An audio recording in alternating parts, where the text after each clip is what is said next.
muda itu progresif, adaptif, dan empatis. Itu adalah sebuah ungkapan untuk menggambarkan gambaran anak muda di masa kini. Semuanya telah berubah dan bergeser menuju tingkatan yang lebih baik lagi. Tetapi fakta itu hanya dimiliki oleh segelintir orang saja. Iya, segelintir anak muda. Di dalam video yang akan disampaikan ini akan sangat bertolak belakang dengan kemajuan-kemajuan anak muda yang tadi barusan saya sebutkan. Di mana ada seorang pelajar SMK tega menghabisi nyawa pacarnya karena ingin lari dari tanggung jawab. Sebuah keputusan yang sangat primitif dan jauh sekali dari aspek progresif, adaptif, dan empatis tadi. Gadis ini bernama Ria Puspita. Saat itu, ia adalah seorang pelajar SMK yang berada di Kecamatan Pagelaran, Cianjur, Jawa Barat. Ria Puspita yang merupakan anak keempat dari pasangan Pak Suat dan istri merupakan gadis pendiam yang amat mencintai keluarganya. Keluarga Ria Puspita tinggal di Kampung Ciparai, Desa Sukakarya, Kecamatan Sukanegara, Cianjur, Jawa Barat. Sore itu ketika masih dalam suasana Hari Raya Idul Fitri, tepatnya hari Minggu, tanggal 23 April tahun 2023, sekira pukul 16.30 waktu Indonesia Barat. Ria Puspita meminta izin untuk keluar rumah setelah sebelumnya ia menerima sebuah panggilan telepon dari seseorang. Setelah meminta izin, kemudian Ria Puspita mengambil payung yang ketika itu hujan turun. Hujan pun mengiringi langkahnya untuk pergi meninggalkan rumahnya sore itu. Tanpa curiga, Pak Suat pun selaku ayah Ria Puspita mengizinkan anaknya untuk pergi yang ia kira tak akan lama. Seperti biasa, Ria akan kembali tak lama setelah ia pergi. Namun kali ini kepergiannya agak sedikit janggal. Ria yang ditunggu hingga malam belum juga pulang. Pihak keluarga sempat mencoba untuk menghubungi nomor handphone Ria. Aktif sih, namun tidak ada yang mengangkat. Tak lama setelah percobaan itu gagal, kemudian sebuah panggilan telepon masuk ke ponsel sang ibu, Ibu Ria. Iya, Ria Puspita menghubungi ponsel sang ibu. Perasaan tenang sesaat melanda keluarga yang sedang disibukkan dengan hilangnya gadis cantik 18 tahun itu. Namun, bukan kabar yang baik diterima, tetapi yang terdengar hanya suara isakan Ria Puspita di telepon sambil berkata, "Mama, tolong." Bingung? Jelas, pihak keluarga yang menunggu kabar dari Ria Puspita nampak saling bertatap muka seolah bertanya, "Ria kenapa?" Dia mencoba untuk menelpon balik. Namun yang terdengar hanya nada sibuk alias ponsel Ria kini telah dinonaktifkan.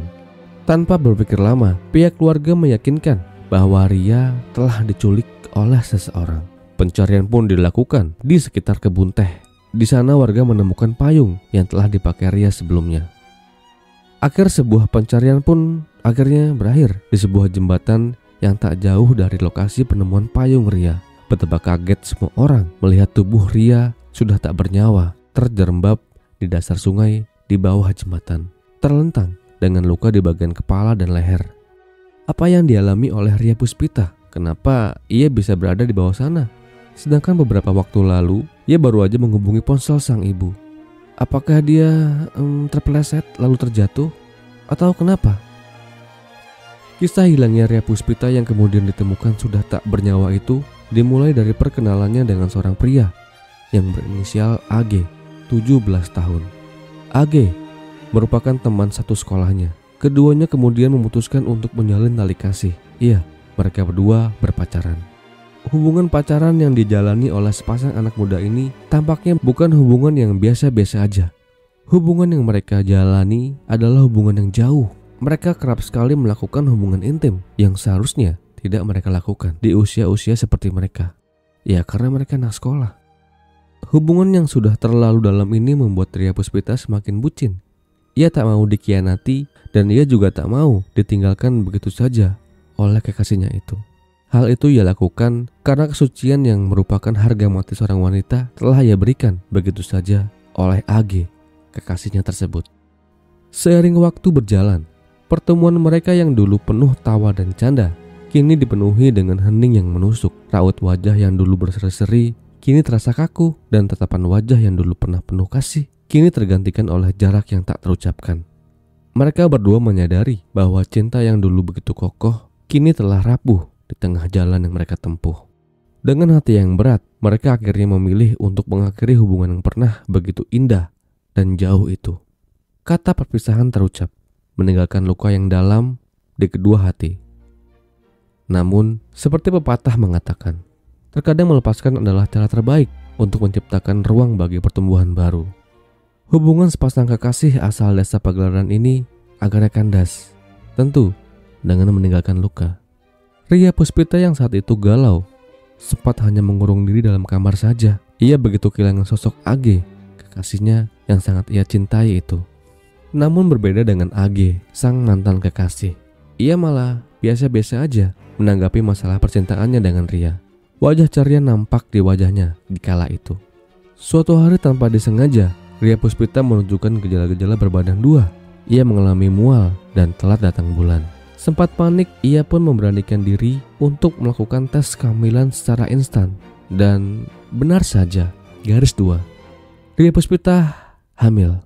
Dikarenakan ia hanya melakukan hubungan intim dengan satu orang saja, maka ia yakin bahwa anak dalam kandungan itu tak lain dan tak bukan adalah anaknya dari Age, mantan kekasihnya itu.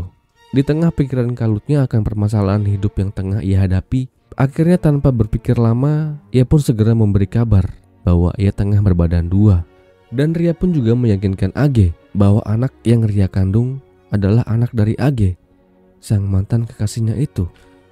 Ria berharap Age bisa menerima dan atau setidaknya mereka bisa bertemu untuk membicarakan secara serius terkait masalah besar yang sedang dihadapi itu. Namun alih-alih mendapatkan kepastian tentang masa depan sang jabang bayi itu, Age, sang mantan malah mengumpatnya dengan kata-kata kasar. Ia menolak mengaku bahwa itu adalah anaknya. Ia juga menyampaikan sebuah tuduhan bahwa Ria Puspita telah melakukan perselingkuhan selama mereka menjalin hubungan pacaran. Itu bukan anakku, itu anak dari perselingkuhanmu dengan pria lain yang beberapa hari ini selalu menerorku dengan private number. Begitu kira-kira yang Age katakan kepada Ria Puspita. Namun Ria Puspita membantah tuduhan tersebut. Ia yakin bahwa cuman hanya dengan Age lah ia melakukan hubungan badan.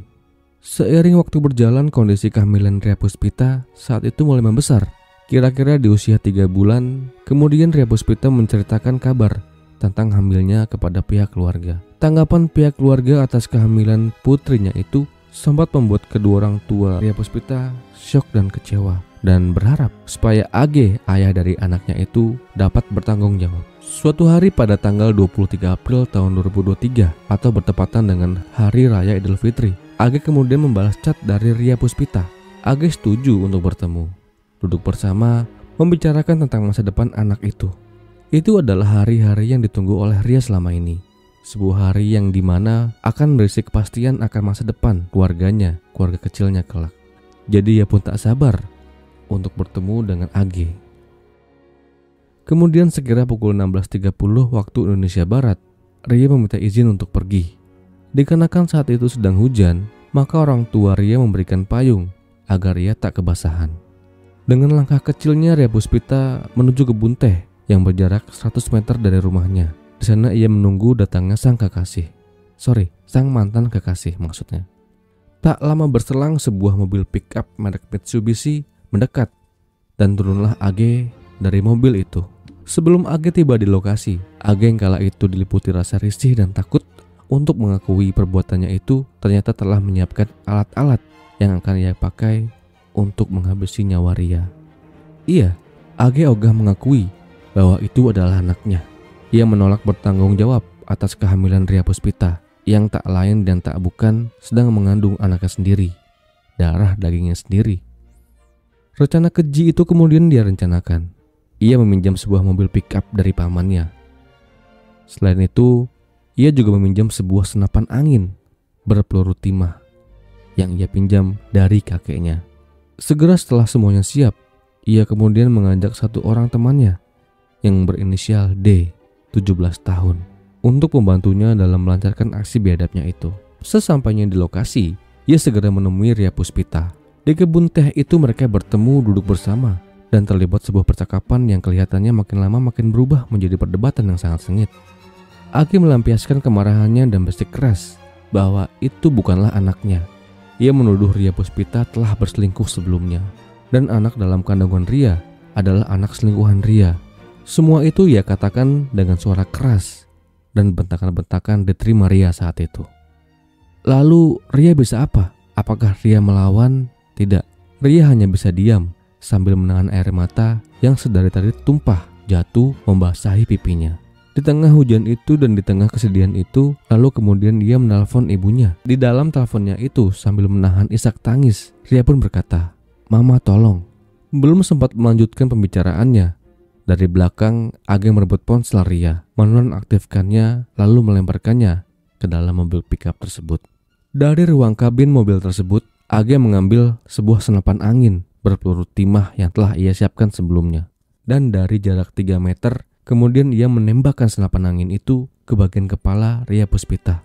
Namun dikarenakan tembakan pertama itu meleset dan hanya mengenai bagian pelipisnya saja, Ria kemudian terjatuh ke tanah mengaduh kesakitan sambil memegangi pelipisnya yang mulai mengeluarkan cairan merah tersebut.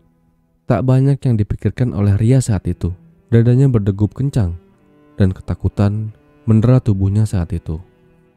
Tak lama berselang desingan kedua terdengar. Desingan peluru timah meluncur dengan cepat menembus bagian tulang tengkorak kepala Ria. Tak lama Ria pun tewas. Peluru itu ditembakkan dari jarak dekat oleh Age. Malam itu Age telah menyelesaikan misinya, yaitu misi lari dari tanggung jawab. Lalu Age menyuruh temannya, D, untuk membantunya mengangkat tubuh Ria ke dalam mobil. Age mengambil tambang, lalu melilitkannya ke leher Ria, lalu menyeretnya mendekati mobil, dan mengangkat secara bersama-sama ke bagian belakang mobil tersebut. Setelah itu Age dan D berencana membuang jasad Ria ke sebuah sungai. Agar tetap berada di dasar sungai, maka mereka mengikat batu sebagai pemberat untuk membuat jasad Ria tetap berada di dasar sungai. Sungguh kejam kelakuan anak muda ini. Tubuh Ria kemudian dibuang ke dalam sungai dari atas jembatan setinggi 5 meter. Dari ketinggian jembatan, Age dan D melempar jasad Ria. Lalu mereka bergegas pulang ke rumah masing-masing. Keluarga yang mulai curiga dengan menghilangnya Ria kemudian bersama-sama dengan warga lain mencari keberadaan gadis cantik 18 tahun itu. Di kebun teh kemudian warga menemukan payung milik Ria dan juga warga menemukan jejak ban mobil. Tak lama berselang warga menemukan jasad Ria terjerembab di dasar sungai di bawah jembatan. Ternyata sungai di mana Ria dicampakkan tak terlalu dalam sehingga tubuh Ria pun dapat dengan mudah menyembul ke permukaan. Tidak terlalu sulit mengungkapkan dalam penghilangan nyawa yang cukup sadis ini. Dini hari, tanggal 24 April tahun 2023, sekira pukul 1 dini hari, petugas dari Polsek Sukanegara dan Satreskrim Polres Cianjur berhasil membekuk 2 pelaku biadab ini. Mereka ditangkap di rumahnya masing-masing di Kampung Tanggil, Desa Pasir Batu, Kecamatan Pagelaran, Cianjur dengan tanpa perlawanan. Kedua pelaku dijerat dengan pasal 80 ayat 3 Undang-Undang Nomor 35 Tahun 2014 tentang Perlindungan Anak dengan ancaman hukuman paling lama 15 tahun penjara. Kemudian pada tanggal 23 Mei tahun 2023, sebuah ketukan palu hakim di Pengadilan Negeri Cianjur memvonis Ag terdakwa penghilangan nyawa Ria Puspita dengan hukuman 7,5 tahun penjara. Sebuah harga yang tak terlalu mahal-mahal amat untuk satu nyawa yang sangat berharga itu.